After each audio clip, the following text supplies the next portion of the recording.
这诗是你偷的吧？回答正确。肯定不是他写的，一定是他写出来。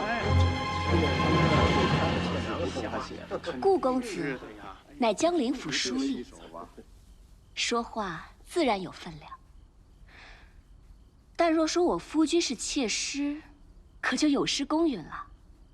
夫君，以风寒为好，坐一旁休息吧。好，我听你的。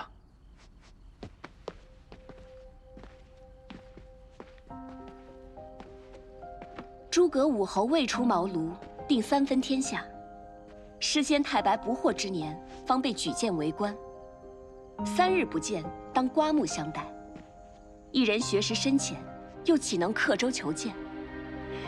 若我夫君真是窃师，外场诸多文士早当揭穿，对吗，顾公子？